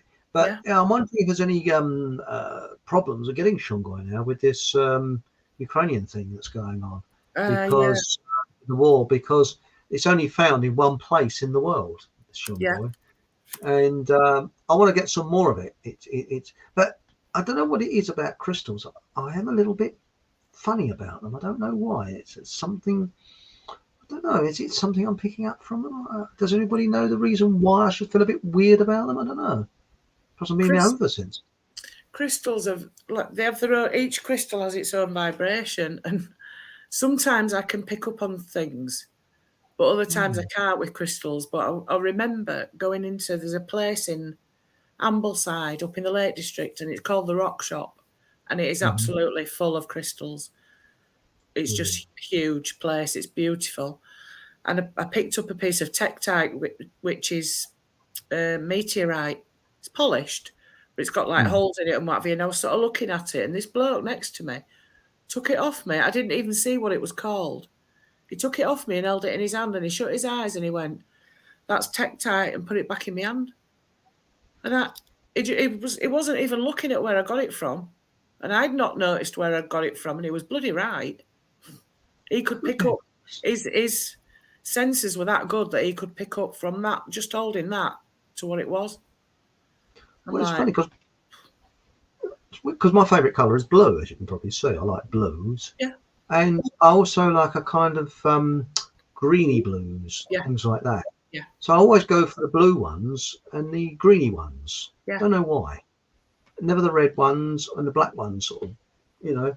And it's very odd that. And could it be that, I'm shocking. Is it because, you know, they have in Germany, they have colour tests, don't they? And the colours that you like represent your. So what is it about people that like blue and like green? Because I like blue and I like sort of greeny colours. Yeah. But because the Victorians were superstitious about green, weren't they? Because they used green flock wallpaper that had arsenic in it, and it made them ill. So they closed the windows, and it made them even worse. Yeah. Blue is throat and third eye. And that's something I'm a little bit obsessed with. A little bit. Very. Yes. Again, psychiatrist chair. Why are you thinking about the third eye all the time? Yes. I don't keep on about it, do I? Louise, I've got lots of crystals. Have you cleansed them first? You need to cleanse your crystals, and if you can't cleanse them in water, you can cleanse them in the smoke of incense. Just hold them in the smoke to cleanse them. That's or you interesting. can bury them, but you've got to make sure that they're not porous. What about just simply? This may sound very ignorant, what I'm saying. Just literally washing them. That you can. Work. Yeah. Running them under a cold tap. Yeah. But I'm just saying, if the porous ones, like selenite's porous, so that'll soak water and it'll ruin the crystal. So there's, like I say, you can hold it in incense smoke or whatever to purify it. Because let's face it, watches. I mean, this watch has got quartz crystal. That's a nice watch, Chris. Thank you. It's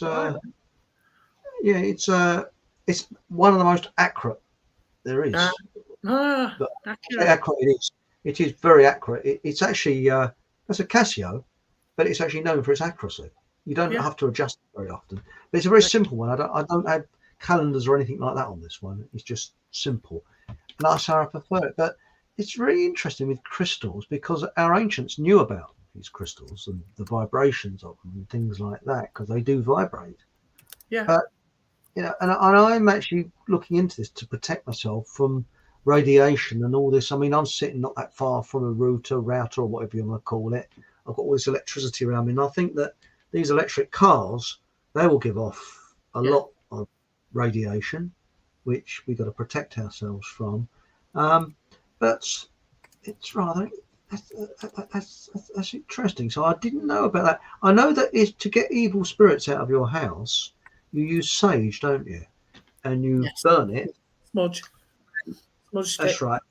And you you get it as much as you can, close the windows, then you open it because you get yourself all covered in sage. And that's what I'm going to do to get rid of anything nasty in my house. But there's also, I think there's a chap on YouTube, I can't remember his name now. He's got a strange name, and he's talking about lemons. And he says, if you've got a lemon that goes all, they go powdery. Yeah, green. One that goes powdery, and that powder gets everywhere.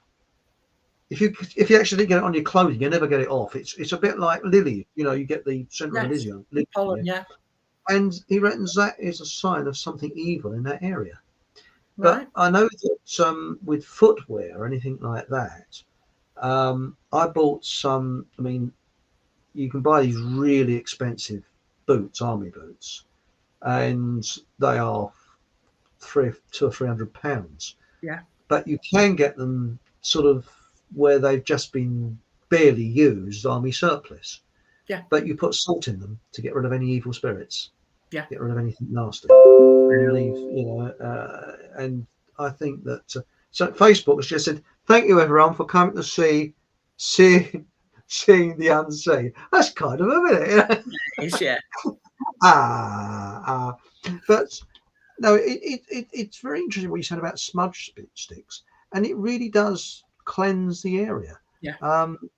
It's a bit like my neighbour's daughter's got a grade 2 listed house, and it had it's got a basement in it, and I often done some odd jobs there, and I've been there all on my own. And I felt it's years old, it's grade 2 listed, and I felt perfectly okay there.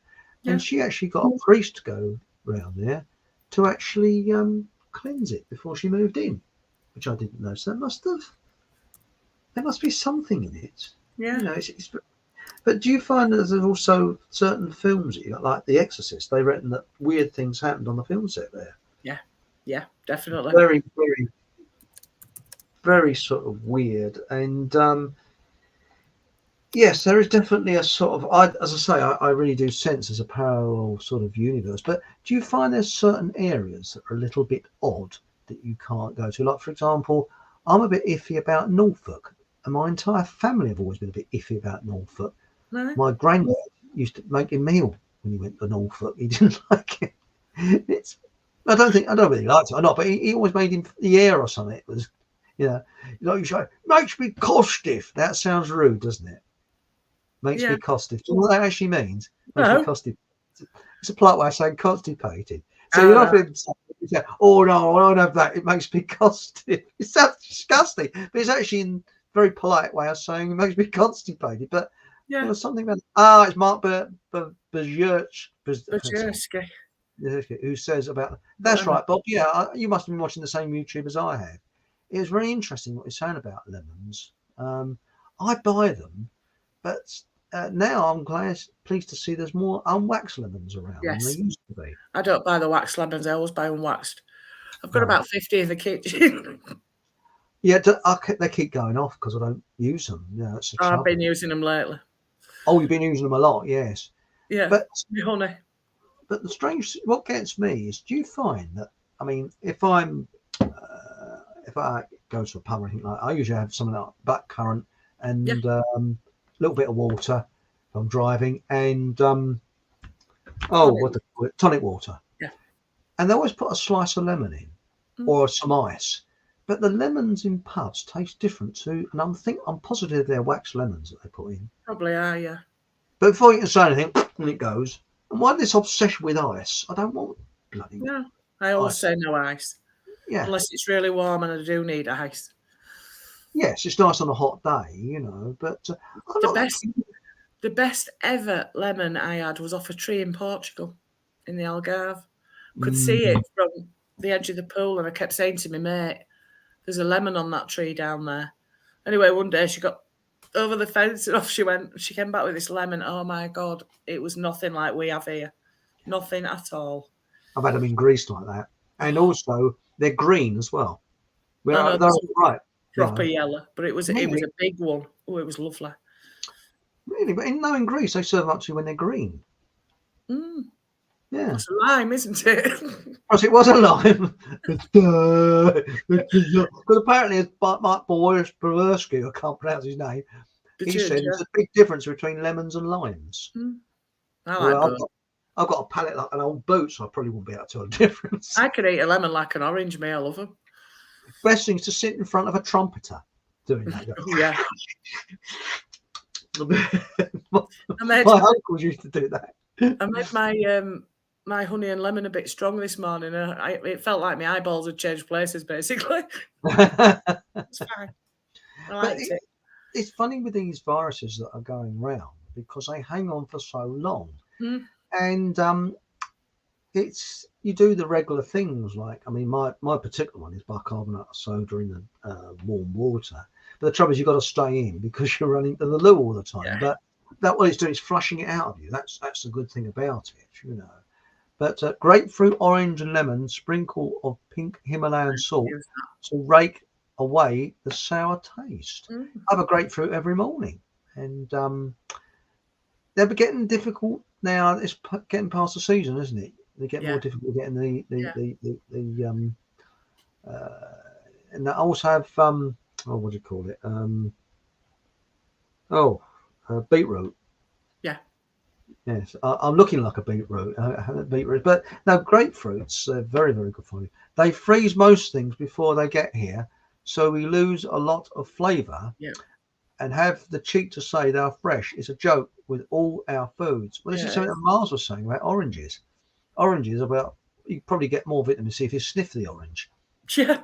They got something like 0.0 whatever 1 or 2% vitamin C. Yeah. And also, you know these blueberries. Yeah.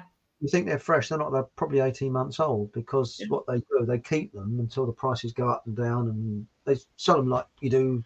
Buy and sell sort of money, I suppose. I don't know, but and they keep oranges, blueberries keep really well in the fridge because I bought some at the staff shop when I went over to see my mate, and I must have had them for 2 months before I used them, and there was in the fridge nothing wrong with them. Still hard, and they were still all right. I think you can grow. Can you grow blueberries in this country? I think you can. She grows hers. She grows. Then grows them. Because I'm thinking of growing them, and also kiwi fruits. You can actually.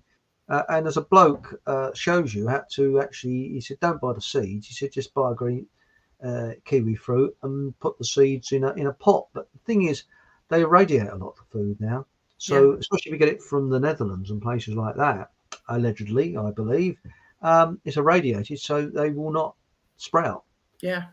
But this is what got me the other week. I bought some organic carrots, and they're bloody great things. Huge. Thinking, that's not organic. Surely not. Carrots are not that big. I mean, organic ones are little piddly ones, you know. Well, you would think so, yeah, but anyway, I think we've got another advert, haven't we? Or another slot coming up. We've got the next we've got the next Falcon Hall news report coming in. Oh, coming in now. Are you ready? Brilliant. I'm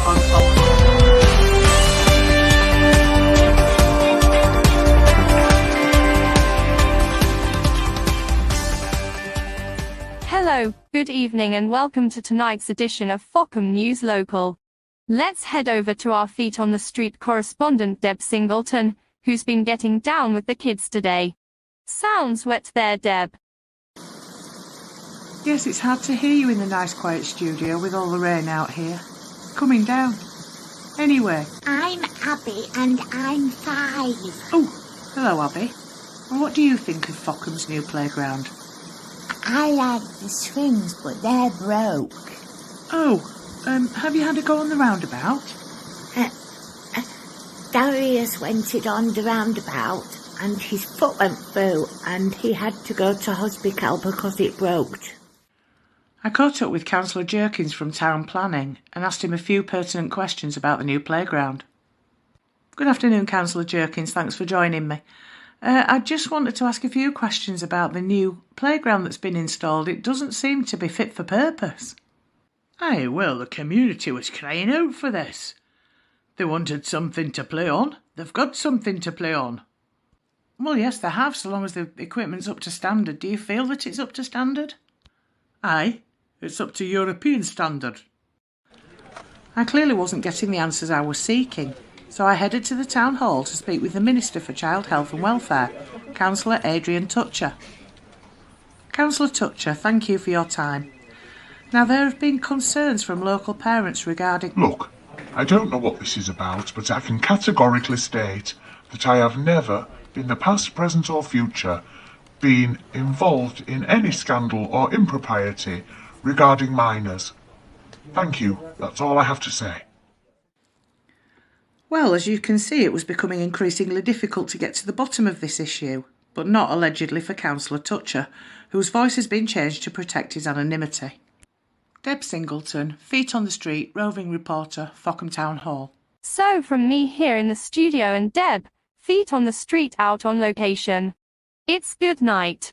Local weather to follow.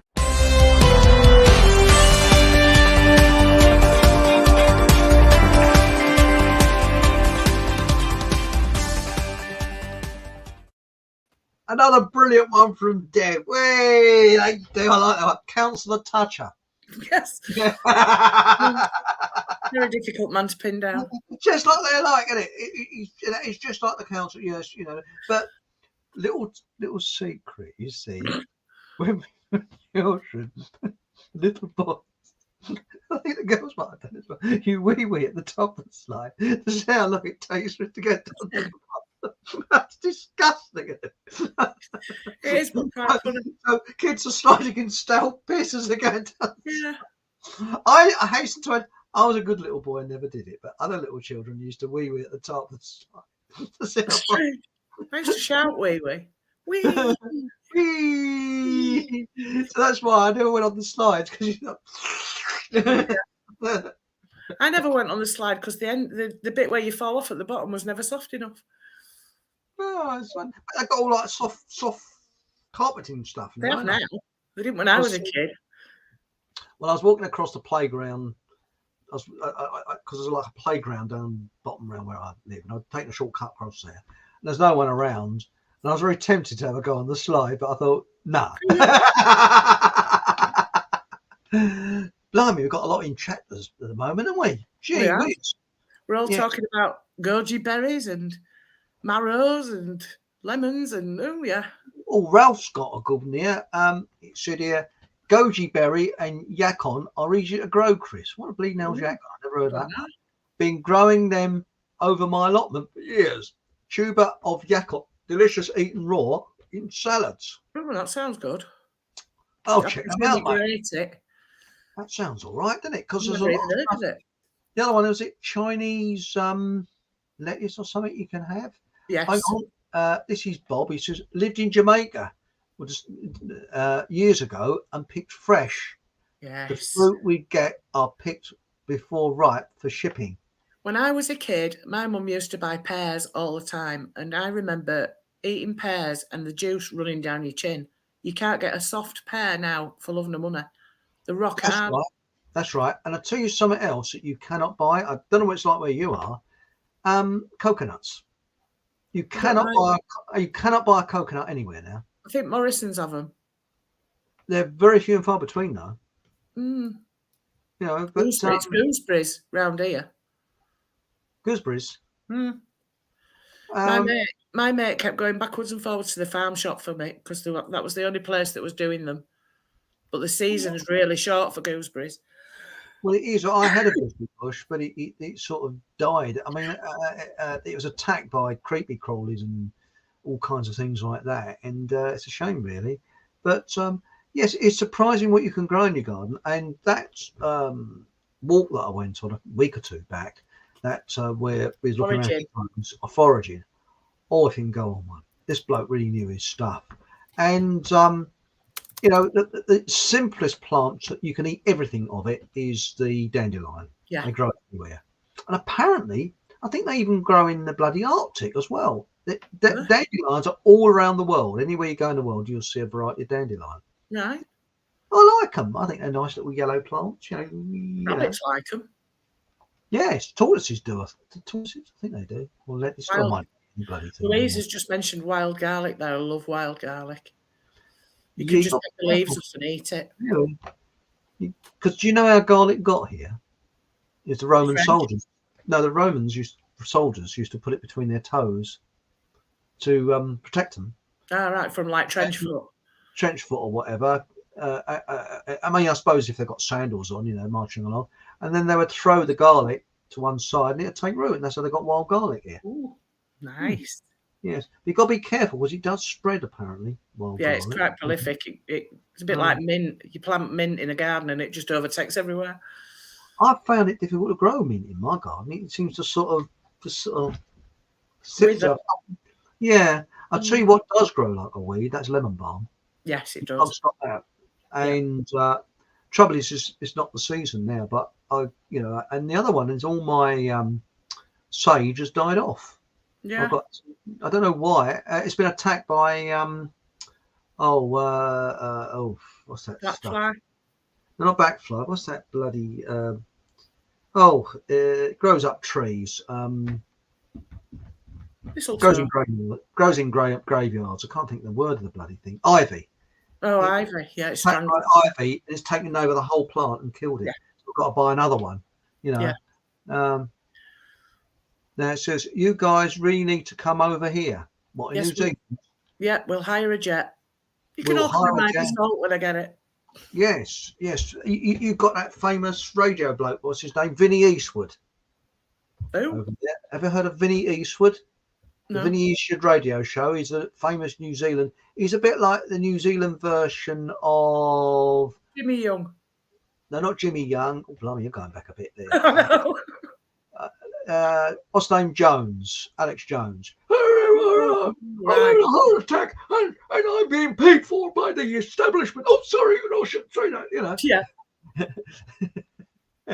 Because how does a man get on the BBC? Anyone that's on the mainstream media, switch off.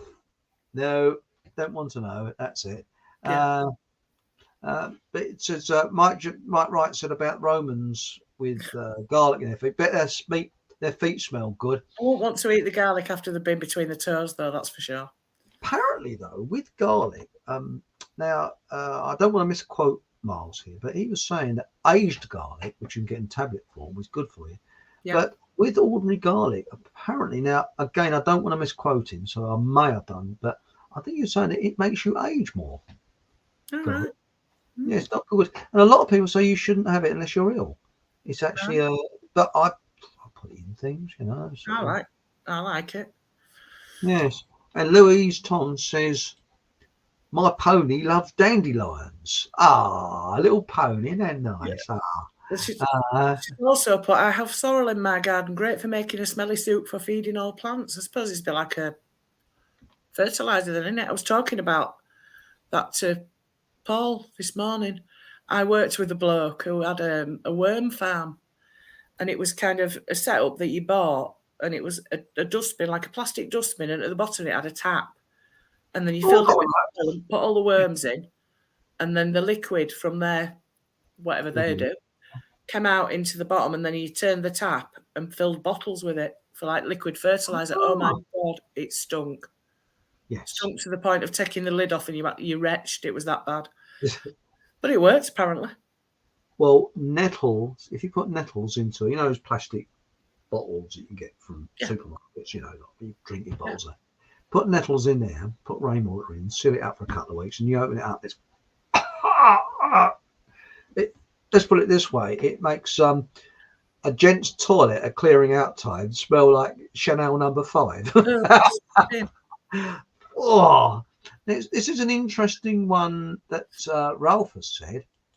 I didn't know this. Yacon, also a natural sweetener. I'll have to look at that. I didn't know that. Yacon, can't say I've heard of Yacon. I thought it was that bloody stuff you drunk for your stomach. Yeah, that Yakult, yeah. Yeah, but cannot get marrow here. That's an interesting one. Oh, my mum used to make beautiful stuffed marrow. Oh. Yeah, I haven't seen marrows for a long time. Make moon water, Chris. What the bleeding hell's moon water? Put water in a bottle and then put it outside in a full moon. You can actually make crystal water, like an infusion, but some crystals, like the green one, that one of my favourites, and I can never remember the name of it. That's poisonous. So you have to put it in a bottle within a bottle, or a jug within a jug. Really? Yeah. So was it in a full moon? You put the water outside. Yeah. Leave it out all night. Yeah. And then bring it in. Do you drink it afterwards, or it's just? Yeah, you can drink it, or water your plants with it, or you can do what you want with it. Malachite. Thank you. Paul's my ears on the ground. Malachite. Okay. Yes. They always want cyanide, and it's not. I'm very envious of Paul, because in New Zealand it's their I think it's their spring coming to summer now, isn't it? Yes. Nice. Yeah, he's moaning that it's warm. I don't know. I'm moaning that I'm freezing. And I actually can't see it on there, but I burnt my wrist this afternoon because I went for a nana nap. I went for a nana nap, got a hot water bottle and took it to bed with me with a towel wrapped around it and hugged it and fell asleep. Oh, no. I burnt my wrist a bit. What's good? Aloe vera is good for that. Gone down a bit now. You've tried aloe vera on it? I've got some aloe vera gel, yeah. Yeah. I actually got a plant, but the trouble is the amount of gel you get from that would just about carry a splinter, I think. I never liked to cut part of the leaf off to use it either. I felt like I was hurting it. I didn't like doing that. Humble, isn't it? Yeah, I'm a bit like that. I'll tell you what I don't like doing. I don't like giving cut plants to people. I'll give them a plant in a pot, but to Yeah. have flowers, it seems they only live a couple of days, and it's, Yeah, I I don't know. know. Yeah. You know, As a lady, though, I do like a bunch of flowers. I know. And I have to get every year when they come out. I mean, they come out in January now, but I have to get a bunch of daffodils every year. That's, yeah. I love daffs. But you know, most of our plants come from Africa. They're flown in. Yeah. Or Amsterdam. Yes. What is it that makes a lady cry about plants? It's funny that you give a bouquet of flowers to a lady. I don't know. It's just nice. I never get bought flowers. Oh, I'll buy you one. I tell you what I do. I'll take a shortcut through the cemetery. I'll get some flowers for you. Oh, that'd be lovely. Yeah, thank you. Yeah, I'm all heart like that. You know. Can you take the card off that says "Rest in peace, Auntie Mabel"? Yeah. Tell you something. I'll tell you what makes me emotional. This just sounds really weird. Steam engine organs. Yes. I was actually at a steam engine rally once because I'm really into it. I like big machines. Yeah. Boys' toys, yeah. Yeah. I got this thing about steam engines, bloody great things. And they had a steam organ there, and there was about 4 or 5 people, a couple of girls as well, sort of tearful. And there's a big bloke there, a bit tearful as well. And I was a bit tearful. What is it? That must be our ancestors, because this thing must have been built originally in about the 1890s or something. But steam engines, yeah. I didn't really like going much on Fred Dibner, but steam engines, yes. You know, it's that sort of, you know, bigness of it. They have one up in the Dales at Masham. They have a steam fair every year. I've been to that a couple of times, and that's the same when they start the music up. It's like, I don't know what it is. It's weird. I don't know what it is. I was at a steam engine rally once, and it was really, I shouldn't laugh. They said, could you please get water over to steam engine number whatever? And eventually said, we're bloody desperate because please get the water because you've got to keep filling them up with water. Yeah. But that steam engine rally near where I live, and it used to be great. I used to go there, you see all the steam engines. They had a market there, they sold loads of stuff. And then they introduced the charity brigade. And as you walked in, you actually went through a line of people with boxes, and they'd come up to you, and they were absolutely bothering you all the time. Yeah. And eventually, the steam rally closed. It only lasted a couple of years because they said people just didn't go, and I didn't go anymore. No. I mean, I'm not going to be, harassed like that. It's off-putting, isn't it? Oh, it's awful. I mean, if someone's standing in the corner and I choose to go over to them, yeah, fine. That's different. But coming up to you and begging them, that to me is, I don't like it. And I'm uneasy about charities. I mean, there might be some small good ones, but the big ones. I only ever give to the PDSA. I don't ever give to, what's the cancer one? Oh, can't think of its name now. I can't. The one that has the coffee mornings and everything. Oh. Because they did nothing for my friend's husband. My friend's husband had to have his entire bowel taken away. And when she rang up for help, they did nothing. So, Macmillan. Oh, was it the nurses? Macmillan. Yeah. Mm. Well, weren't interested. There was a charity, that, look at Dr. Bernardo's. Now, Dr. Bernardo, he was in court several times for taking children from parents. Yeah. Picking them on boats. He was not exactly that much of a nice man, and he wasn't a doctor. He gave himself the title of doctor, but he wasn't qualified. No.